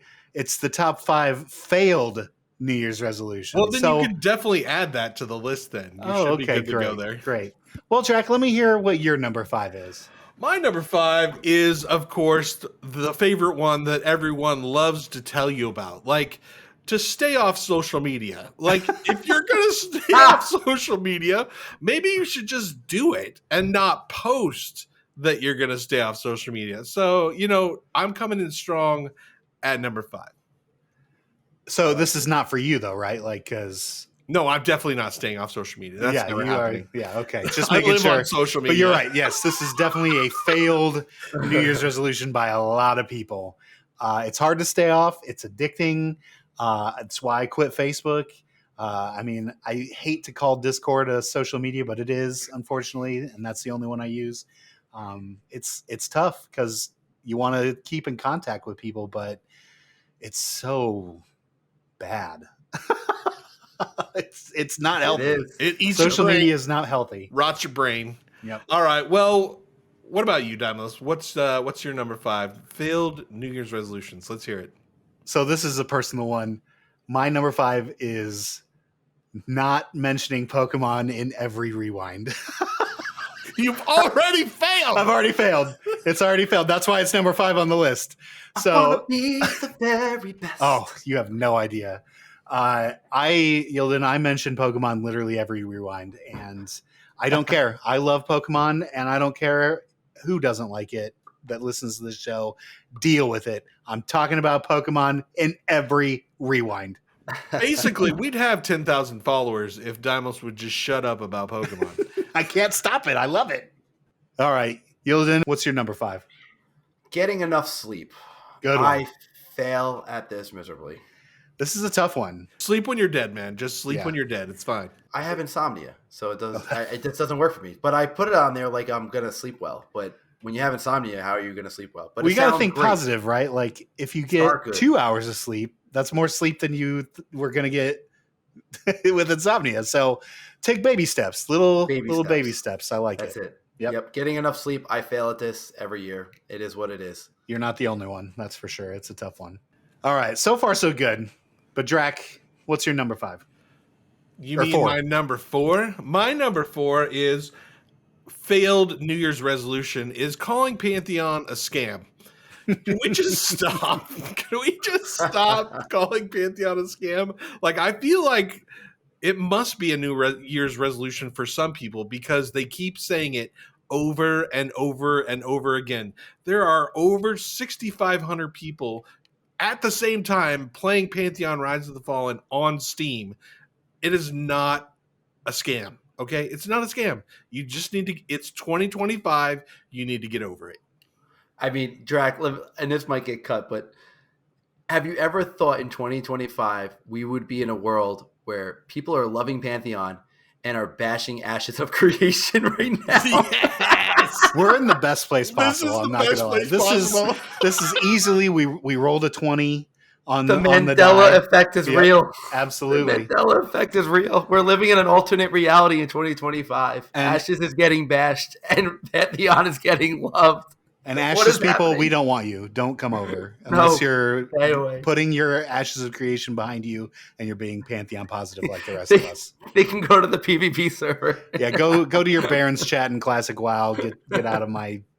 I don't want you. Well, Dymlos, speaking of things that you do want, how about your number 4, New Year's Eve or New Year's resolutions? So this particular one, this is the most common one that everyone's going to mention, but I have failed this one more than I've succeeded with it, but I have had success, and it is exercise and diet. I would love for this to happen. I would love for everyone to choose exercise and diet as their New Year's resolution and see it through, but it is so hard. There are so many great snacks. There is so much stuff that I want to shove in my mouth hole that will kill me, especially if I don't exercise afterwards. And it's as we get older, I just can't bring myself to do it. So exercise and diet is my number 4. I would love to be successful again. I've been successful before. I would love to do it again. It's just so hard. And I've already failed. I've wanted to be better at exercise already, and we're 2 weeks in, and I've already failed this one. So that's why it goes at number 4. Dymlos, I have the secret for you. Oh yeah, Yeah, and it's from past rewinds. I have the secret. oh god, because you just need to make water oh, your yeah. snack, and then you'll be fine. Being more hydrated is a good one too, but I will never be. I hate water. That just made me win the whole rewind today, by the way. I No, it am did now not. the winner. No, it did not. But another winner is Yilidan. So what about your number 4? Well, it's kind of like the fitness, but it would be maintaining a balanced diet. So I've started the new year out pretty strong. So far, so good. We're in a caloric deficit and Perfect. hitting the gym really hard. Just trying to be proactive and also cardio. I'm not really one to do cardio much anymore. I love golf. I love playing golf. I'm bad at it, but I love it. So this year I made it a mission that I wanted to start walking the golf courses instead of riding in the cart, because Nice. if you walk a golf course, 18 holes, that's about like 14,000, 15,000 steps in one day. Plus While a I'm 50-pound bag. Yeah. Yeah, so a lot of people use a push cart. I'm actually carrying my bag, and I did it one day recently, and I did 9 holes. I did 18, but 9 holes I was hurting. I bet. So I have now made it a mission between eating healthy, hitting the cardio, stretching, and hitting the weights. I'm building the muscle in my lower back so that I can carry a bag. It's a little goal of mine. So yeah, that's the one thing I can say right now that I have still stuck to. But hey, it's only January 14th, so there's plenty of time for me to fail at this and drop it. I'm not sure you fully understand the top 5. It's supposed to be things you're failing at. It's me. No. It's the most. It's failed New Year's resolutions. So it doesn't mean that he's failing it. It's just they have failed to other people in the past. It's just failed New Year's resolutions. It's not your current failed resolutions. It's just failed resolutions in general. Draq, it's also me. There's a good chance I quit all this, make another Twitch channel, go under a different name again, and it's a failed New Year's resolution. Well, I'm glad you're finding success with this, because you can't. I mean, the thing is, you can't out exercise a terrible diet, right? Like, balanced diet is the key to getting in shape, becoming healthy again. It's also what your body needs for fuel. So feeding it the right stuff is super important. So all those people out there who have failed their balanced diet resolution, there is still time. It is only January 14th. You can get back on it. It only takes 2 weeks to make it a habit. Everyone out there can do it, including us. It's just 30 minutes a day. That's all you need. Absolutely. All right, Draq. 4 days a week. Number 3. Number 3, speaking of Pantheon, let's make complaining about Pantheon's graphics a failed New Year's resolution, because right up there with complaining that Pantheon is a scam is complaining that Pantheon has bad graphics. Listen, I liked the old graphics better. I am an old graphics guy. I was there for the old graphics. I played with the old graphics. I have been in Pantheon long enough to actually see the 2 moons of Terminus, okay? But there is no denying that we would not be in early access if we had stuck with the old graphics. There's just no denying it. And they had to do this. They had to do this to move forward. They had to do this to get to where we're at. And it has been a raging success. And so I'm sorry. I like the old graphics, but we got the graphics that we got. I think they're getting better and better, and you just need to get over it. I hated the old graphics. I love the old graphics. I thought they were so much better. I think I might be literally the only person You might be in the the only Pantheon one. community, and this is let it be known. I hated the old graphics. Everything looked gray. It just I didn't like it. I didn't like it. I liked the colors. Chat is blowing you up right now. Just true. bombs. I have gone nuclear. I'm probably going to have to hide now. But I hated the old graphics. I've been playing this game as long as I think Draq as long as you have, and it's just I don't know. You've been playing. You were in before I was. I don't know. I couldn't stand it. I remember. I think I even messaged.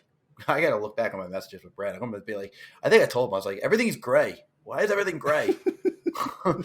I was like, EverQuest was colorful. Like, what is this? And now it's colorful. And now, well, you know what? Maybe I'm the reason. I don't know. Now Let's just say you are. Yilidan, it's all Yilidan's fault. Okay? Joppa's gonna be like, blame it on that guy. Oh yeah, I don't know. I love the new graphics. I don't know why. Maybe it's better with the lighting. The more that they work on the lighting, the better it looks. But I agree. It's still wow toony to me, and I'm not a fan. I mean, maybe there's a happy medium, right? Yeah. Maybe there's still time. It's not going to prevent me from playing the game. Let's just say that. So I think there are more people like me that don't necessarily care what it looks like as long as the game is good and running well. If yeah. it's making the game run well, yep, I'm all for keeping it. But if Absolutely. it's gonna slow it down, then no. I'd rather have more optimization and a fluent experience, even on a lower end machine, versus struggling on a lower end machine with the old graphics. So couldn't agree more. Well, we should keep Pantheon's graphics, but I don't know if we should keep Dymlos' number 3 New Year's resolutions that have failed. My number 3 is to be involved in people's lives, be more involved in people's lives. I tend to... What are you trying to say, Dymlos? I tend to get into a shell and not reach out. I just, send a text once in a while. Send, give someone a call that you haven't spoken to in a while that you are thinking about.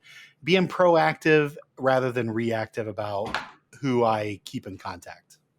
I think it's an important thing, and I'm really bad at it.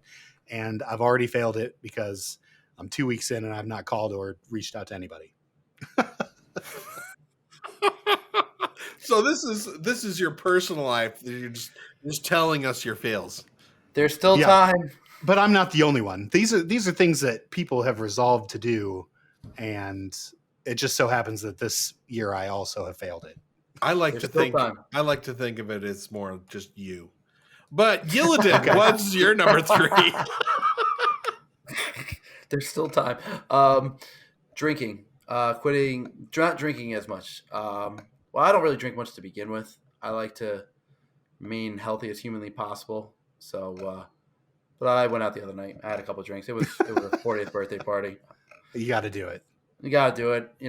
Luckily, as we age, it gets easier to say no to drinking because drinking has such a harsh effect on us as we get older, especially now that you've hit 40.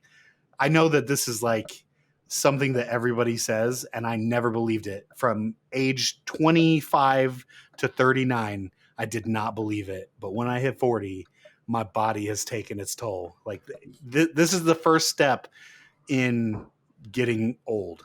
And booze is not going to help you. Well, it's like we live in a weird era too now. Like it's my father, they were all drinking like the heavy drinks, right? And right. We live in an era. I see, I like seltzers. Sure, I prefer the seltzers. Sugar lemonades. Yeah. Not much sugar. Not much sugar drinks of these. They're low calorie. Sure, but this generation, if we're talking generationally, they love the lemonades. They love the whatever those beers are that I can't stand. The seltzers, all that stuff. It's not good. I don't mind the seltzers. I'll do the seltzers for a little bit. Gross. It's yeah, I don't know. I just I kind of gravitated to them as needed. You know. Yeah, I mean, because beer is beer, right? Like, but at least with seltzer you can get different flavors. So I get that, but like, I just stick to gin. Yeah, no, I mean, there's nothing wrong with gin. I just, with the New Year's resolutions, as we're trying not to fail Right, them, right. is I'm staying clear of them as humanly possible. Everything in moderation, though, right? Everything in moderation. I'm not one to really go crazy anyway, so Maybe Speaking of Dymlos, things like, oh damn it, maybe Dymlos should roast use you. some moderation before he hops on the Monday night stream. Maybe that should. Maybe we should get that in there. I don't think so. I think that was our best stream yet. Was me drunk, so that might be happening more. Speaking of things I can't moderate more, Draq, what's your number 2? My number 2 failed New Year's resolution is putting up with crap from our Patreons. Listen, you bums, 2024 is over. You had your little revolt, and this is not flying in 2025. We own this channel and staticgroup.live, and you are the lowly Patreons. And so you're just going to have to deal with that, all right? You just need to deal with it. That's number 2. Well, I appreciate this one, but we also love your money, so don't stop paying that. And we'll just continue to keep roasting you, but no, you don't get to pick the topics anymore. It's always our topics. Don't even come at me, archbishops. I'll take you down. so many shots fired. Yeah. Yiladan, what's your number 2? It was at this point that Dymlos forgot his number 2 because I was crushing him so badly, and he basically just gave up on the rest of his top 5. Now, back to the show. Oh man, trying to save money. I'm failing at that miserably. That's a good one. Yeah, yep, that's a big fail, especially because we have so many vices nowadays. And not even like the bad vices like smoking or drinking or anything like that, but like video games. There's so many things that we just like to burn our money with that bring us joy, right? And that's the problem with it, right? Because we get those dopamine hits with it. Burning money is one of the best dopamine hits you can get. It's just what we do in this society. So this is the tough one. So good on you for trying to save money. If you need help with this, though, Drax's your guy. This dude is the king of saving money. So if you need tips, Drax's your guy. I'm basically Scrooge McDuck. I'm terrible with this because I'm like I'm weird. I love golf, but I love golf fashion. Oh no, So, there's nothing wrong with that. There's I'm always upping my, everyone always says this, all my friends, they say I dress better than I play. So if that's going to be how I'm known, I'm going to make sure I'm you look good, you play good. known. That's just how it is. There's no denying it. I'm very big on golf fashion. So I'm constantly looking for, I only use 3 brands and instead that's it. And I'm always looking for specific shirts and stuff like that that maybe someone bought from eBay and so save a little money, but then I'll buy 1 or 2 and the next thing you know you got 3 or 4 and then you're like, oh, there goes the savings. For sure. Those, especially golf, but just in general sporting stuff, but like golf polos, $80 for 1 polo. Are you kidding me?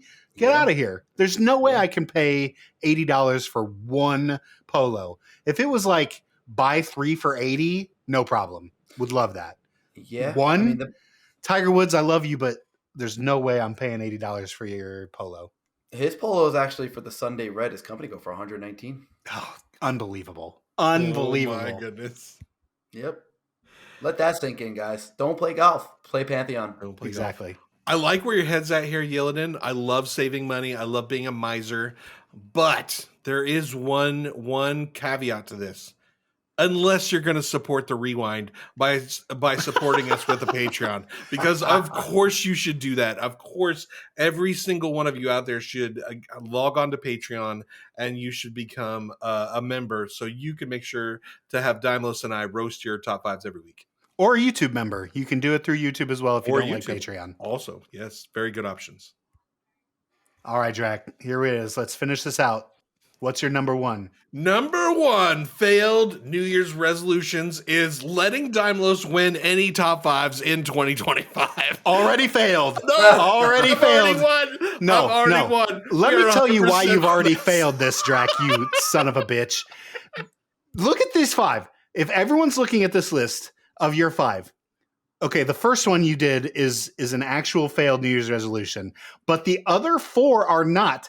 Calling Pantheon a scam is not a failed resolution. Complaining about Pantheon's graphics is not a failed resolution. Putting up with crafts with, okay, maybe that one is. But and then letting me win? 3 of your 5 are not even resolutions. Of course you lost, which now you failed this resolution. So good job, Draq. You failed once again. Listen, all I do is win, and I am crushing you once again.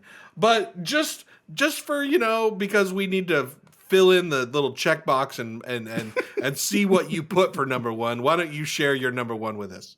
My number one failed resolution is being a better friend. I am such a terrible friend. I've said it to so many people. I don't know why people befriend me. I do know why people befriend me. It's because I am caring. I have good charisma. There are a lot of great features about me, but I am a terrible friend. I don't keep up with you. I don't want to know anything about your life. I just am really, really bad about being a friend. It kind of involves number 3 as well, to be involved in people's lives. But that involves like my family too. Like I don't know. Maybe because I'm a single or only child syndrome. I just keep to myself a lot. I don't care about spending time with other people because I'm so satisfied with just being alone. But like, I need to be a better friend, and I know a lot of people out there need to be better friends as well. So I just wanted to make that the number one, is being a better friend to you, Draq. Maybe not putting down your top 5 lists as much as I do, but this one in particular is real bad. So I have to fail here now because I can't let this fly. You're 3 of the 5 aren't even resolutions. Draq, it's terrible. I'm sorry. I can't be a better friend to you right now because your top 5 is so bad. Okay, I'm done. Luckily for you, I have carried this friendship for the last 25 freaking years. And so Thank you for always reaching out. I will continue to be the better friend in this situation, and I will graciously move on to Yilidan's number one. I want to travel more, and I am going to Cancun in March, but I'd like to travel at least more than once, twice a year, and that's one thing I tend to drop the ball. And I work in a place where I can save a lot of vacation time, and man, I never use it. It's like I'm terrible with that, and I should. So I would like to travel a little more this year. That would be a goal, but I fail at it every year. I say that every year. You're 40, man. You got to get out and see the world, man. You do need to get out. Yep. This is the time. Use that time. I have young kids, so you bring those kids on trip, it's going to cost you. So. Disney World, baby. We just did it. It was a trip from hell. Yep. It was a trip from hell. Yep. I went to Disney World when I was 28, and no kids, no nothing with me. It was just me and my mom, and I loved it. I couldn't imagine going to that place with children. It would be so unbelievably miserable. I had such a great time, and I don't even like Disney that much, but I loved every second of Disney World. But if I would have had some screaming little shit next to me, there's no way I would have had fun. I would have never gone back. All right. As a little bit more seasoned adventurer than you are, Yiladan, who has 100 kids, let me give you some sage advice here. Okay. You got to take one trip, not anywhere close to where you are, a year, where you send all the kids to the grandparents and you and your wife go somewhere. That's mandatory every single year. And we are doing that this year. We're Nice. going to Cancun. Excellent. Kids. I love Cancun. Yeah. Well, I'll be gone for 4 days. all Dude. expenses paid, right? One of Love those it. excursion things. Yep. Good. All inclusive. You will love it. If you've never gone, you will love it. Oh, I love Cancun. We actually do that. We try to go once a year. Nice. No kids, one trip with the kids. But we should try to get 1 or 2 more trips with that. Absolutely. Maybe that's where we Maybe- have our gray box meetup. Is Yeah, in Cancun Gray Box. Let's go. Oh. Woo! I'm That'd be in. awesome. I'm so in. That'd be awesome. All right. Well, Dymlos, if you didn't like my list, you're really not going to like the Patreon's list. So let's move over to them. All right, Draq, please, with the magic of the internet, pop up this list for everybody to see. Better-to-do. Oh, it just gets better every year or every episode. It is a new year. Yeah, that is true. It is a new year. All right. So since we never get to hear from Llama and we actually get to hear from Llama this time, we're going to start with Annoying Llama's list. And so his top 5 failed New Year's resolutions are as follows. Number 5, don't make someone cry. So he's already made someone cry this year, or is this just like a Like, what the heck? I don't know where this is coming from. Like, is this a personal thing? Did you like yell at your child or something? Apparently, I he don't know. just goes around being savage. Yeah, clearly making people cry left and right. Good job, Llama. Number 4, loving yourself. That's a great one. Oh my God. That needs to be everyone's number 1 is loving yourself. I mean, it's hard to love yourself when you're going around making people cry. Number 3, not dying. This is a good one as well. Oh wait, it's failed. What the Why is heck? he dead? Is that what that means? Is what's going on here? Oh, yeah. Is this a cry it's for help? Maybe it's like Father Time is undefeated, so maybe that's what he meant with this. But hopefully, Llama's not dead by this recording. I'll feel real bad about that. So let's keep going. Let's just ignore that one. Took a dark turn. Yeah, right. Well, that's our Llama. He always throws these like random ones that we never know are going to hit us, and there it is. Number 2, getting a better job. We should all resolve for that. That's just striving to be a better person. So that's good. And number 1, shocking weight loss. Okay. So weird list, Llama. That not dying thing did definitely throw me a little bit. I'm kind of off my game right now, but let's move on to, let's do Screech next. So his number 5 is lose weight. So seems like weight loss is certainly on people's mind. We should, number 4, getting in shape. So kind of, 2 things we've already talked about a little I feel bit. like that's kind of the same thing. He kind of is taking the easy road here. Yeah. Number 3, go to bed earlier. Yilidan mentioned that one, so that's a good one. Number 2, touch more grass. This is something that we should all do. Everyone should get outside. We should, after this recording, the 3 of us just should go outside and touch some grass. I don't care what degree it is. It's currently 16 degrees in Nebraska. I will go outside and touch grass. It's a good frozen idea. grass. Yeah. The dead frozen grass. This is very important. We should all get out more. Yilden talked about traveling more. This is number 1. So touching more grass, getting out from our computers and doing that is a great idea. Last but not least for Screech, don't be distracted during Zoom meetings. I think everyone That's definitely can do this. failed. Yeah. Yep. He specifically wrote, I had to like kind of trim this down. He specifically wrote he didn't want to like answer emails or text messages and do other things while he was in Zoom meetings. So I think we can all do that. The problem is Zoom is meant to be distracted from. It's so boring and terrible for business. Unfortunately, a necessity nowadays. But I don't know how VR does it. Like all they do is Zoom meetings. That's all they can do. They're not together. So I don't know how they get business done. But yeah, hopefully none of them are distracted during those meetings. Looking at you, Savanya. Wink, wink. I like watching all the the shorts and the Instagram reels or whatever where people are in Zoom meetings and like weird stuff happens. Like either they stage something, like they get kidnapped or something, or like their kid comes in the room and he doesn't have all his clothes on, or something weird, like unexpected. I just find that to be hilarious. Absolutely. Speaking of hilarious, let's move on to Archbishops. His number 5 is snack on more water. I mean, basically, Archbishops is my new favorite. I think this is him throwing shade at you, Draq. I don't know if you should make him your favorite. No, I think this is him complimenting me. And right. Because I am secure in myself and my New Year's resolutions, I'm going to go with that. Okay, sounds good. Number 4, less time gaming. I think that's a terrible resolution. Yikes. That's yikes. Yep. Yeah, you should be playing more games. It's how we survive in this terrible, terrible life is being distracted. Don't stop your game. You don't even play Pantheon, Archbishops. What are you doing? How could you don't put any time into gaming because you're not playing Pantheon with us. So, all right. Anyway, less time gaming, number 4. Number 3, go to the gym. We all talked about that. Number 2, find a new job. That's definitely top of the list. Is having a good job, having good For some getting- people. Shut up. Number 1, we're moving on from that, Draq. Number 1, lose weight. I think that's a good one. I mean, it ties into the go to the gym. So hard to bash on this list because 1, he's throwing you shade, which I appreciate. The gaming needs to go, but other than that, all solid picks. Last but not least, our good friend Zip started with number 5 is exercise more. Good. Number 4, be a better husband.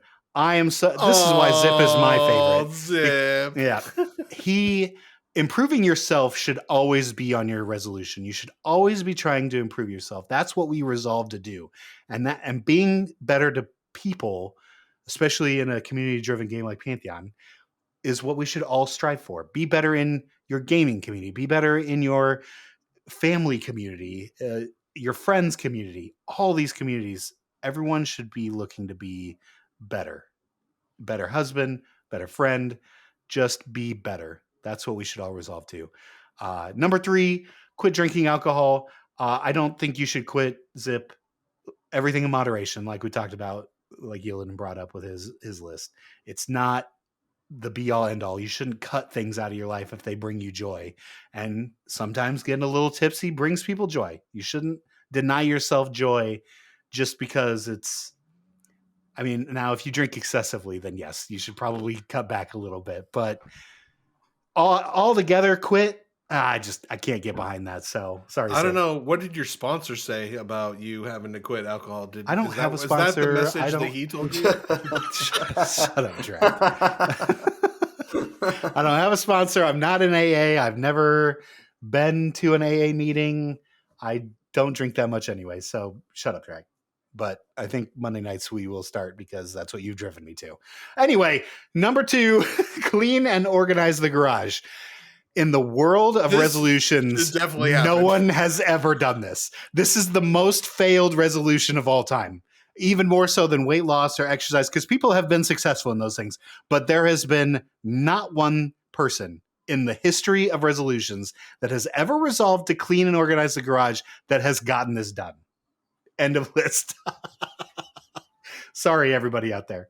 And then last but not least, this is a good one I think we can all get behind, is finish games I started years ago, but have never gotten back because of gaming ADD. I don't have this issue because I got literally just play your one game. I have 16 games on my Steam account currently. That's not even counting Pantheon. Good for you. All you people out there who buy like $5 Steam games whenever Steam sales happens, you're suckers. Well, that's part of your saving the money plan, right? Like, oh, dude, I'm all about not. Could you imagine all these people on their Steam accounts that if they just didn't nickel and dime themselves to death, how much money they'd actually have? They could be Patreons for us if they did. Or we could have funded the Druid by now. One of those two things are both should have happened.